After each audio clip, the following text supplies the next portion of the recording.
Hello, and welcome to the Once Again podcast. We are your hosts, Ashley and Jason.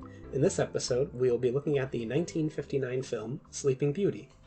In this episode, we won't be doing a deep analysis of the film, or giving a bunch of behind-the-scenes facts.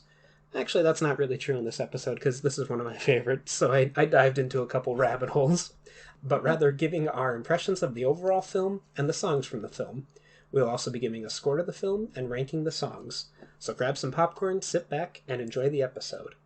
Sleeping Beauty is a 1959 American animated musical fantasy film produced by Walt Disney, based on the 1697 fairy tale Sleeping Beauty or Little Briar Rose by Charles Perrault.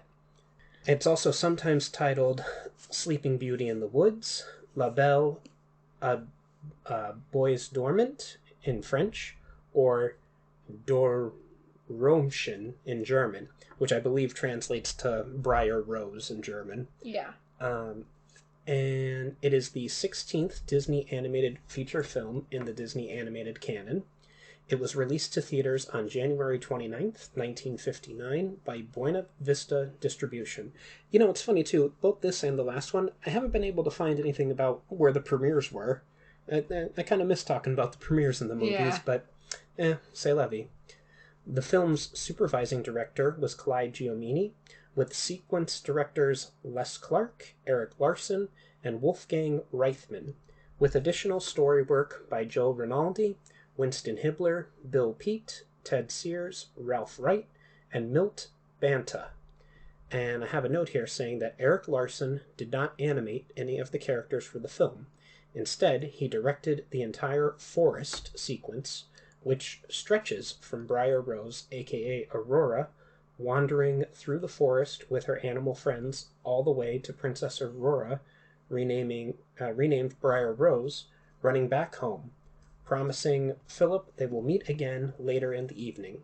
This was the only time Larson directed a sequence or a film during his tenure at the Walt Disney Productions.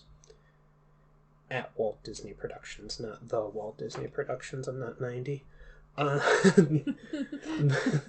The film's musical score and songs, featuring the work of the Gurnick Symphony Orchestra under the direction of George Bruns, are arrangements or adaptations of a number of the 1890 Sleeping Beauty ballet by Yeah, you want to go? I know it's Pator. Is the first one.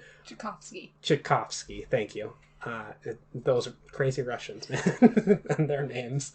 I think he's Russian, but Sleeping Beauty was the first animated film to be photographed in Super Technirma 70 widescreen process, as well as the second full-length animated feature film to be filmed in anamorphic widescreen,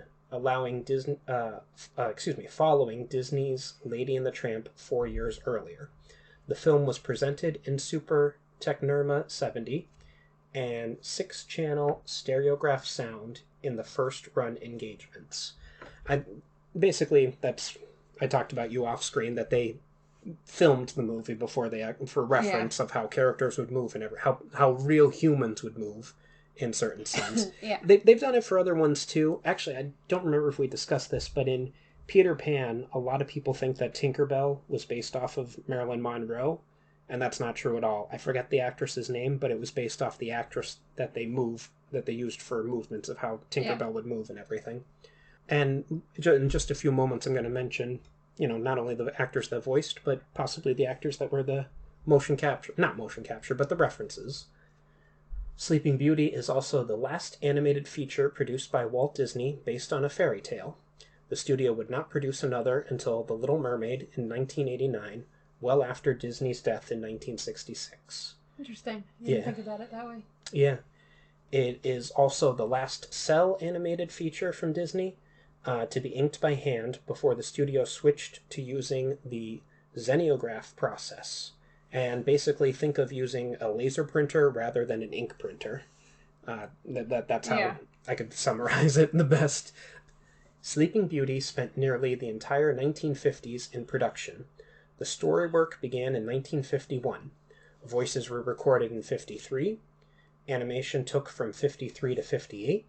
And the musical score was recorded in 58 as well. There are rumors that the production cost and time, mixed with the critical reception and a smaller than expected box office, caused Walt Disney to lose interest in animated feature films and move towards the live-action films of the late 1950s and early 1960s. However, these are just that, rumors. They're not confirmed. In 2019, the film was selected for preservation in the United States National Film Registry by the Library of Congress as being culturally, historically, and aesthetically significant. Interesting. Yeah.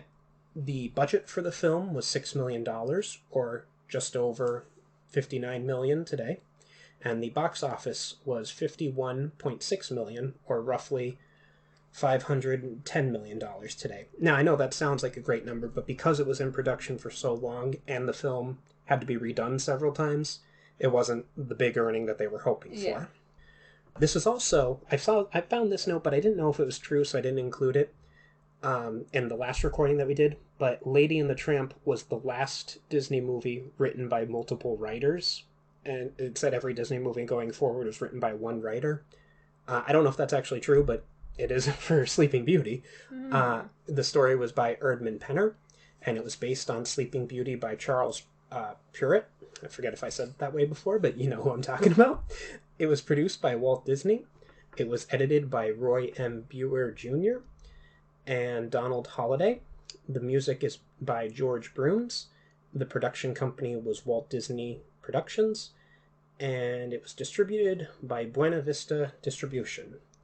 The runtime is 75 minutes, and the film stars Mary Costa as Princess Aurora.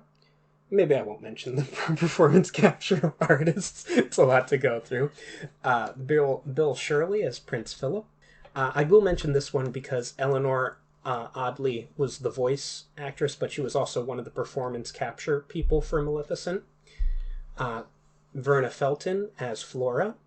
Barbara Jo Allen as Fauna. Barbara Luddy as Merryweather. Taylor Holmes as King Stephen. Verna Felton also voiced Queen Leah, or Queen Lee. Not really, we don't get her name in the film. Bill Thompson voiced King Herbert, and Maleficent's goons were voiced by Bobby Armsbury, Candy Candido, and Pinto Colvig.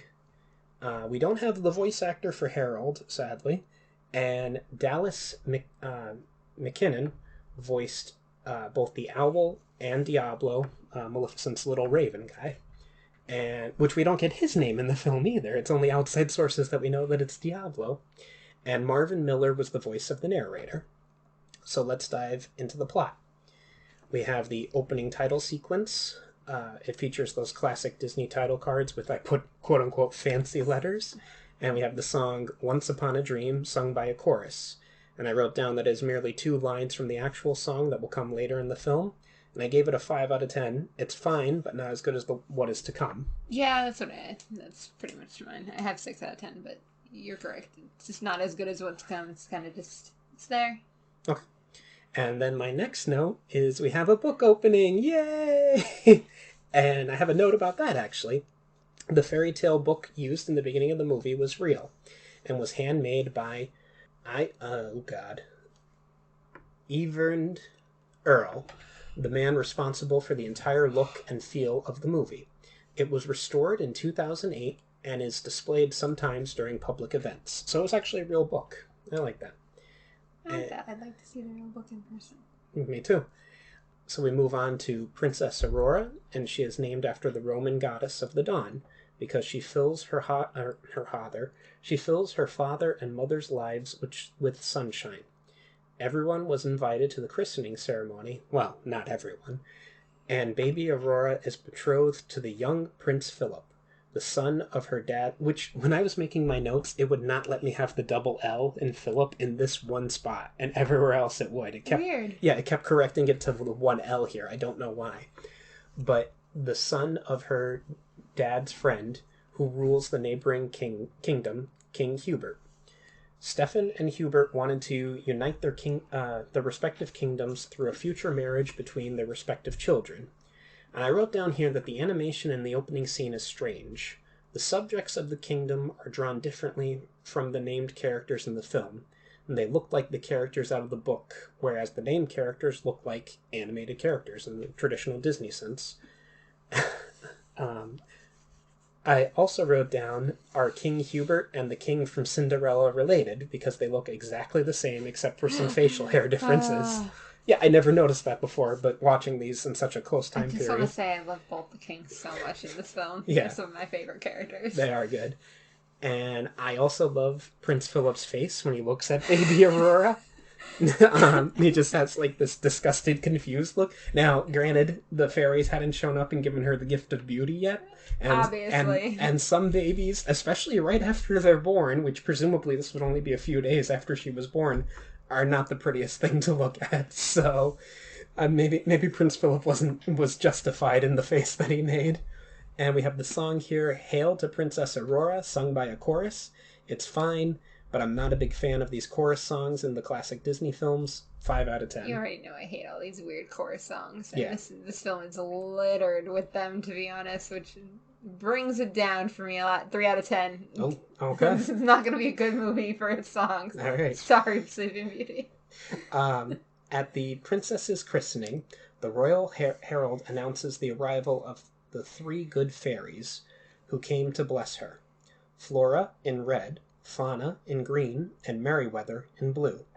Flora gives her the gift of beauty, which is described in a song as gold of sunshine in her hair and lips that shame the red, red rose.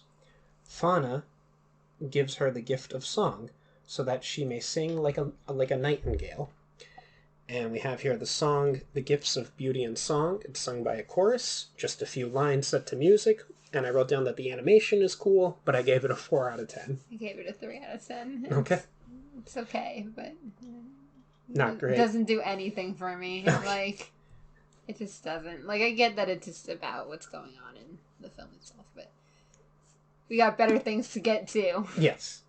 But before Merryweather can give her gift to the princess, Maleficent, a wicked fairy and self-proclaimed mistress of all evil, appears on the scene. Angered at not being invited to the christening, she curses Aurora to die when she pricks her finger on a spinning wheel spindle before the sun sets on her 16th birthday, leaving everyone horrified about Aurora's doomed future. And I have a note here saying that Maleficent is my favorite Disney villain. She terrified me as a child, and as a teen, if I'm being honest, while playing Kingdom Hearts.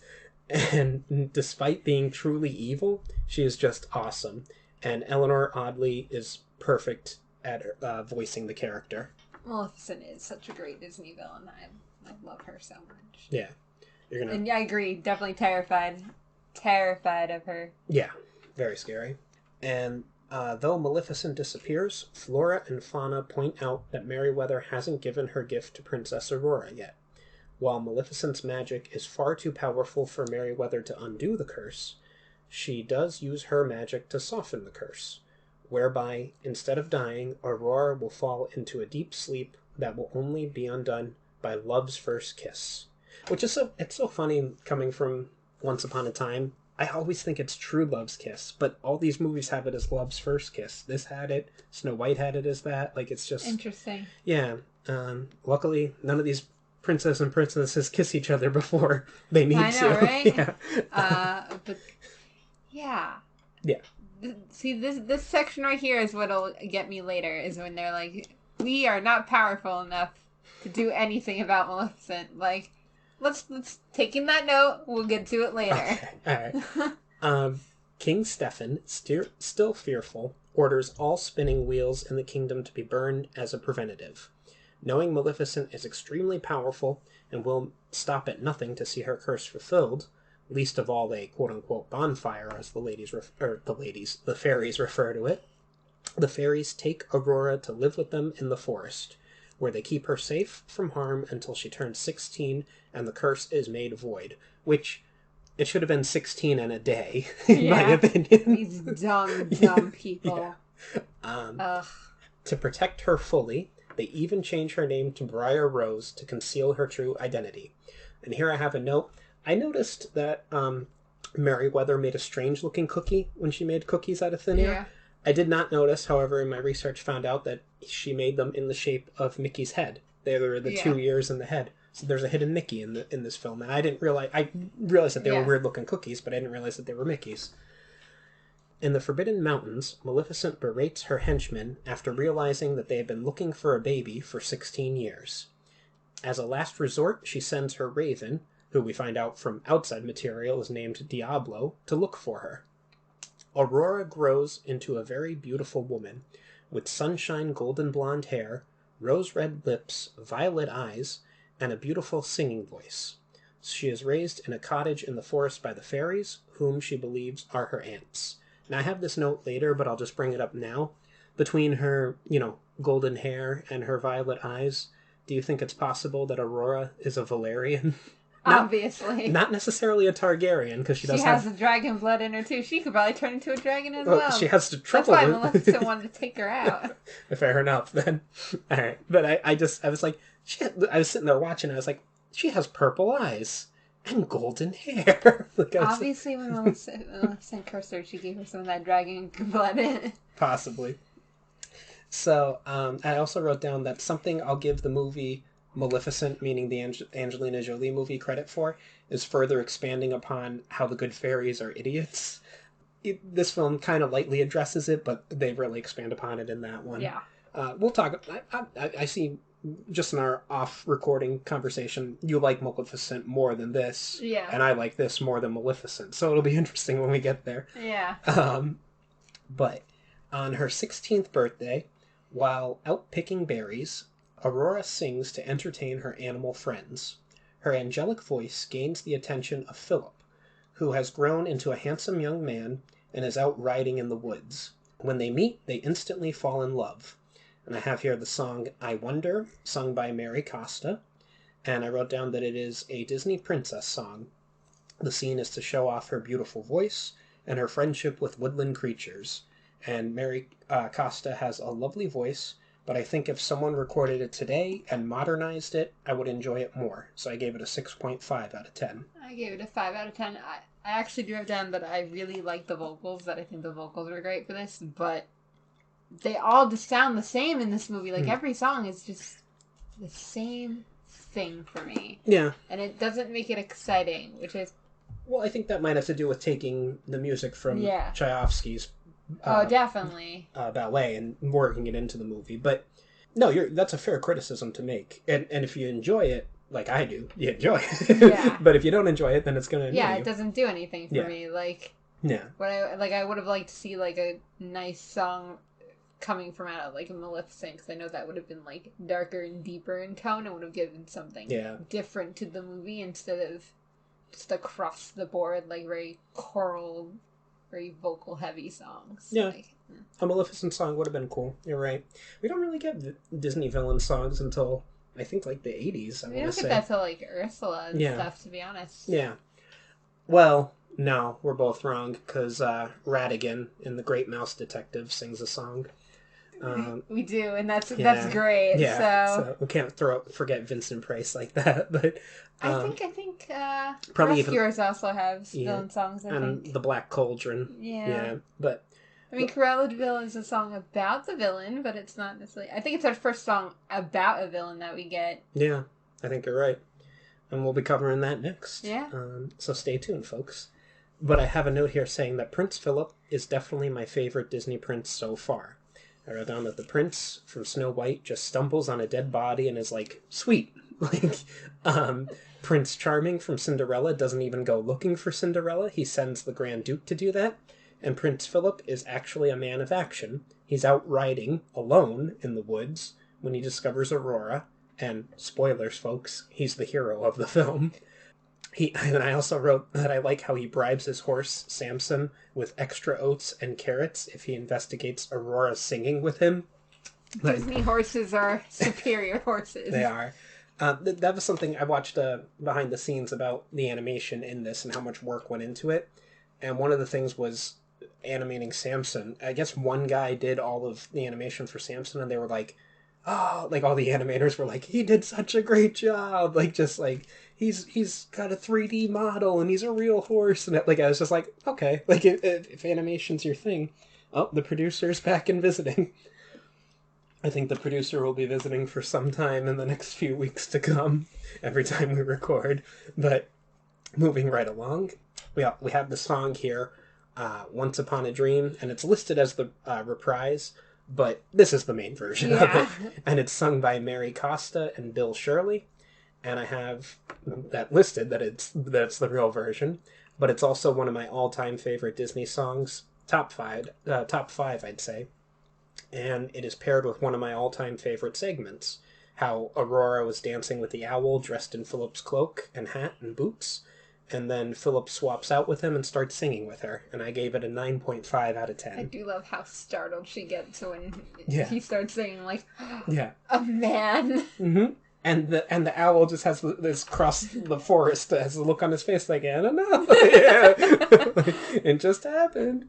I love this song as well. I gave it an 8 out of 10. It's not quite one of my favorites, but like top 5 favorites, but I definitely enjoy this song a lot. I will sometimes randomly break out into singing this song in my daily life. That's how I felt about He's a Tramp earlier, so I get it. Like, okay, there you go.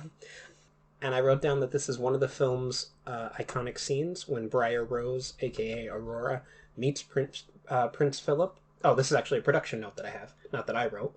And meets Prince Philip for the first time to the tune of Once Upon a Dream, and it was referred to as Sequence 8 when it was produced. It was a particularly hard sequence to get right. Walt Disney rejected it several times, and ultimately had to be done 4 times, almost bankrupting the studio in the process. that is freaking insane. Walt Disney was a perfectionist. Oh, I know, he I was know. many things, and you know some of the rumors. I'm rewatching the Imagineering story right now, and that's very heavy on the Walt wanted perfection. Yeah. But also he hired people who had no clue what they were doing. He was just like, you can build a theme park. Yeah. Spoilers. Yeah. Yes, but also no. Yeah. So, realizing that she has to return home, Aurora flees from Philip without the pair even learning each other's names. Meanwhile, while cleaning up the mess to prepare for Aurora's 16th birthday, Merryweather and Flora argue about the color of Aurora's dress, attracting the attention of Diablo, who sends the news about Aurora's discovery to Maleficent. So I wrote down here, perhaps it's nostalgia because I watched this movie an uncountable amount of times as a child, but there are certain sequences in this film that I absolutely love. And the fairies using their magic for the first time in 16 years is one of them. The way the magic makes the cake and the dress and cleans the cottage, I just love it. And Merryweather and Flora's blue-pink fight is fantastic, even if it does lead to Diablo discovering their whereabouts. And I have yeah, it's the most iconic scene, I think, with the blue, besides the Once Upon a Dream sequence. The blue and pink fight. Mm. Mm-hmm. I have a later note about the blue-pink fight as well. I'll just mention it now. Evidently, it came from real life because the animators couldn't decide if they wanted Aurora's dress to be blue or pink. So they would argue back and forth that it should be, and they just put it into the movie. So. That's funny. I appreciate that. Yeah. Just make it both. Yeah. When Aurora returns, despite promising to meet him again, she is unable to return as her aunts chose that time to reveal the truth of her birth to her, and to tell her that she is betrothed to a prince named Philip. And she runs to her room heartbroken. Neither she nor the fairies knowing that Aurora's beloved and betrothed are one and the same. And I wrote down that I noticed in this segment, this is my Valerian note, that Aurora is possibly a Valerian, because she has the purple eyes. Meanwhile, Stefan and Hubert are having a conversation about their children's future, and Philip returns home to tell Hubert about a peasant girl that he met and wishes to marry, despite his prearranged marriage to Aurora. Hubert tries to convince Philip to marry Aurora instead of the peasant girl, but fails. So I have here the song Scrumps, and it's sung by Taylor Holmes and Bill Thompson. My first question was, what is a scrump? And I really went into researching it, and the best definition I could find, or most fitting definition I could find, was that it was a mistranslation of the word scrumpa, which means champagne or sparkling wine in Swedish, because they're saying it while they drink. Yeah, it's a drinking song. Yeah. It's men getting drunk. 4 out of 10. Drunk song for about men drinking. I further went to write on that this is a throwaway song, but short, 5 out of 10. We know you gave it a 4 out of 10. All drunk songs are throwaway songs. But the drunk mandolin player was funny in my opinion. That was great. And I love Prince Philip's line of saying, "Father, you're living in the past. This is the 14th century." Philip is a man ahead of his time. A man ahead of his time, he wishes to marry a peasant. That's right. Those dirty, dirty peasants. But moving right along, the fairies and Aurora return to the castle. Unfortunately, Maleficent uses her magic to lure Aurora away from her chamber and up into a tower, where an enchanted spinning wheel awaits her. Which, like I said, if they had just waited 16 years and a day, wouldn't have been so much. Yeah, they really, yeah. Dummies. And my note here is creepy. In the fireplace, Maleficent. I love her dark silhouette, but bright eyes. Like, it's just a very creepy scene of her standing there before she turns into that little glowing green orb. And the fairies go searching everywhere, trying to find Aurora. But at Maleficent's hypnotic order, Aurora touches the spindle, thereby pricking her finger. By the time the fairies arrive in the same chamber where Aurora pricked her finger, they are too late. Maleficent taunts them for their attempt to defeat her, revealing the falling princess and disappearing, cackling in triumph. As had been foretold, Aurora has been put under a sleeping spell. Unwilling to break Stefan's heart about Aurora's fate, and heartbroken about their failure to protect her, the fairies place her on her bed with a red rose in her hand and cast a powerful spell on everyone in the kingdom, causing a deep sleep to fall over them until the fairies can find a way to break the curse. And the song here is Sleeping Beauty, sung by a chorus. And my note is, as I previously stated, I think a solo singer performing these songs would be better than a chorus. And in truth, without the closed captioning, I'd have no idea what the lyrics were. That being said, it does have pretty lyrics and a lullaby theme. I give it a 6 out of 10. I gave it a 5 out of 10. I don't hate it as much as some of the other ones. So, you already know it, that I'm not really into choral things. So. Yeah. It's just... This one's been better than a lot of the other ones, but I think it's just too much in this movie in particular. Agreed. And from a remark made by a drowsy Hubert, they realize that Philip is both Aurora's beloved and the one fated to break the curse. However, they discover that the prince has been kidnapped by Maleficent and her goons to prevent him from kissing Aurora and breaking the evil fairy's spell. So my note here is, how did Maleficent learn about Prince Philip? Diablo didn't see the interaction between him and Aurora in the forest. I guess she was just being thorough.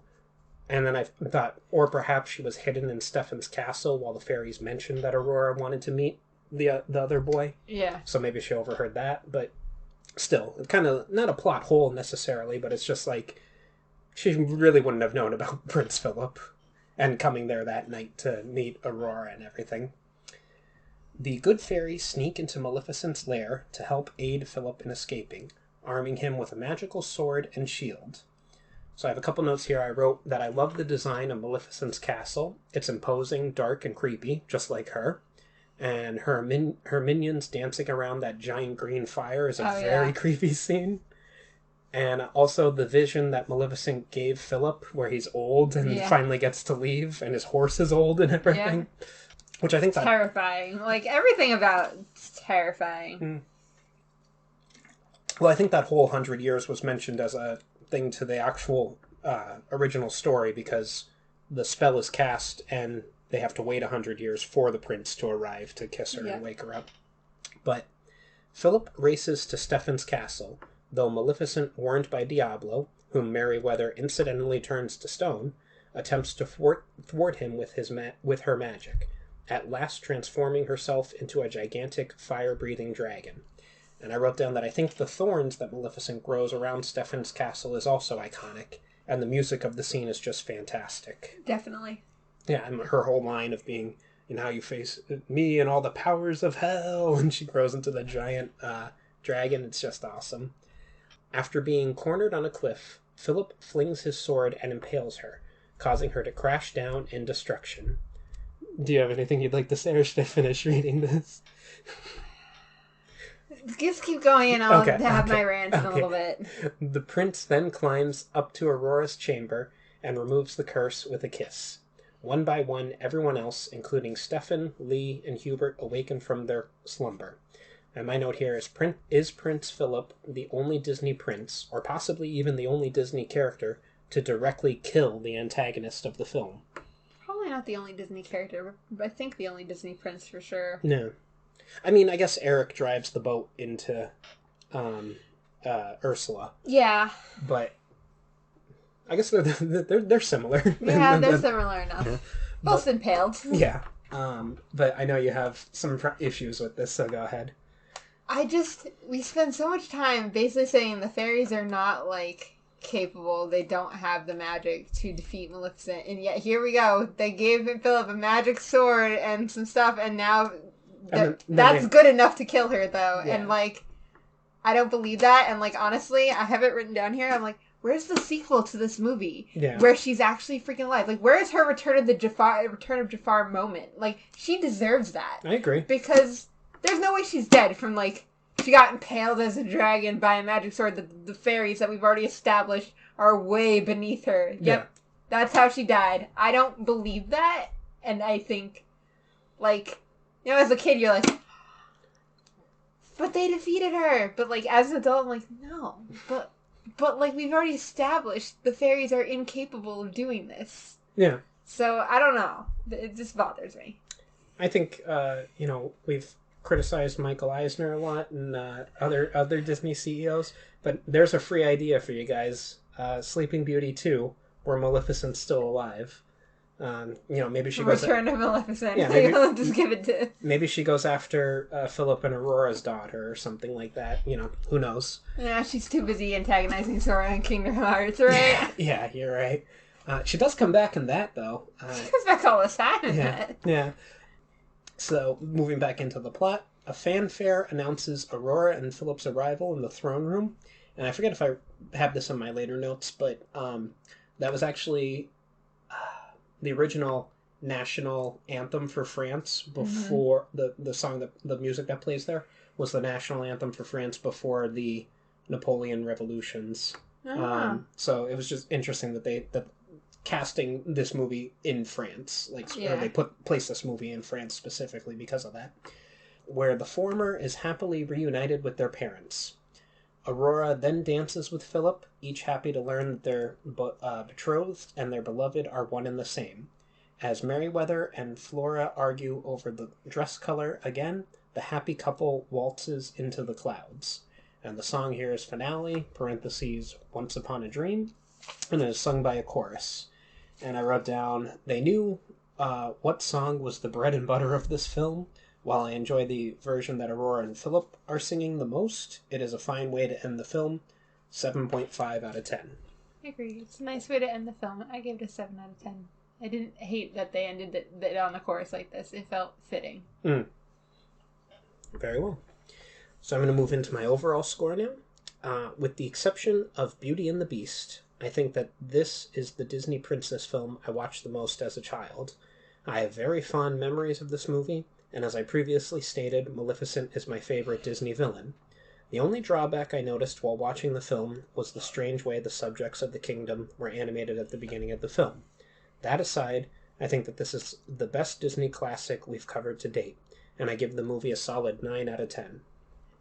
For me, I think the music obviously takes it down a level for me. It's not my favorite. And I did not watch this film a lot as a kid. I would say I watched a lot more, like, things like 101 Dalmatians, a lot of the animal-type movies that they have. So I do not think of this one as fondly.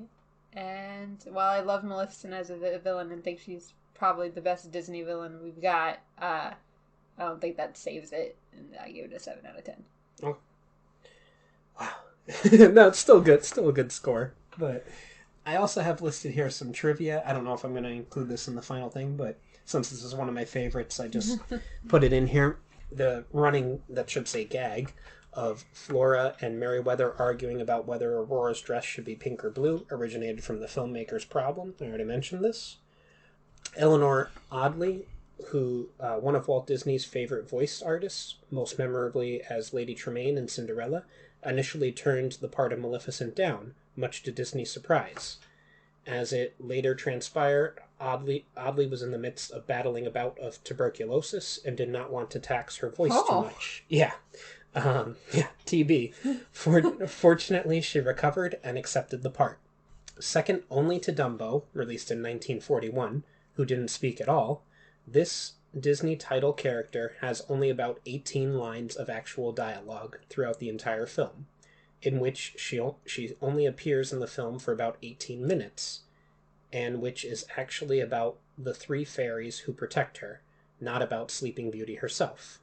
Briar Rose / Aurora's first line is spoken 19 minutes into the film, and her last line is delivered after she learns about her betrothal 39 minutes in. However, she does sing 2 songs during the time frame. The very last sound she makes in the movie is when she arrives at the castle and is crying about never seeing her true love again. Furthermore, despite Aurora being marketed in a pink dress for all of her merchandise, her famous dress is blue for 6 minutes, about a third of her screen time, while it is pink for only about 13 seconds in total time. Well, we all know that this is because Cinderella wears blue, even though Cinderella's dress in the films are more white than blue, but Agreed. We can argue about that for all day, and it's stupid. Yeah.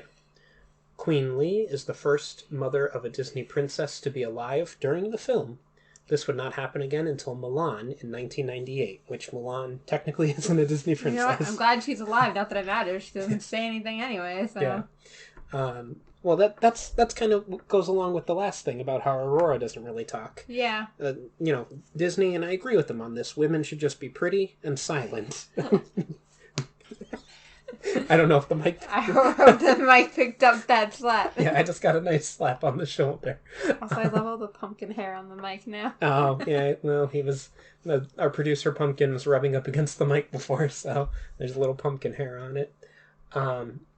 Walt Disney had toyed with the idea of a royal couple dancing in the clouds as a finale for both Snow White and the Seven Dwarfs and Cinderella.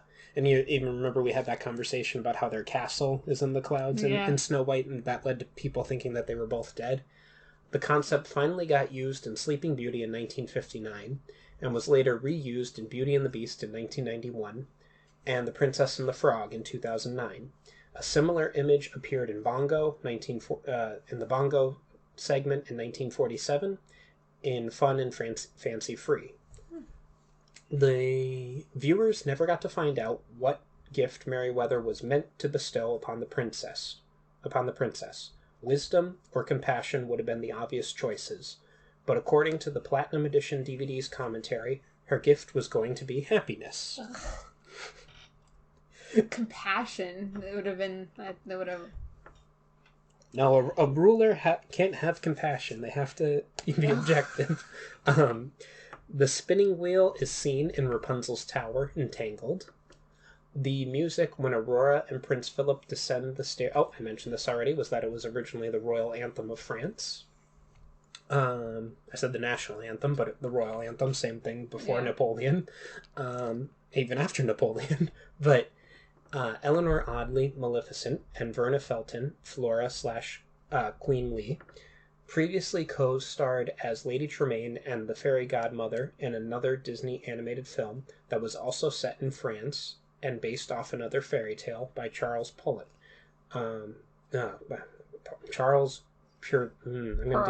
Perrault, thank you. I'm going to do it every time. Those damn French and my inability to say names. In Cinderella 1950. So I thought that was interesting, though, that they played the antagonist and the good version in both films. And that was my final trivia note that I thought, just because I enjoy this film, that I would include. Anything else you'd like to say about the film? Or no, not at all. Okay. Well, this has been the Once Again podcast. Any questions, comments, or critiques can be addressed to our email at onceagainpod@gmail.com. Follow us on our social media accounts, Once Again Pod, all one word, on Twitter and Instagram. If you'd like to contribute to the podcast, we have several tiers available on patreon.com/onceagainpod. As always, a like, follow, or share would be greatly appreciated. Thank you, and have a wonderful day. And remember, we will entertain you. We will always entertain you.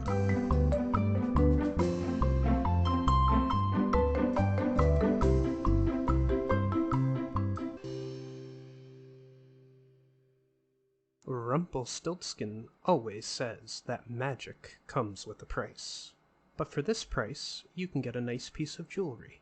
Use code ONCEPOD for 10% off your first order at Unusual Magic Jewelry on Etsy. Click the link in the description.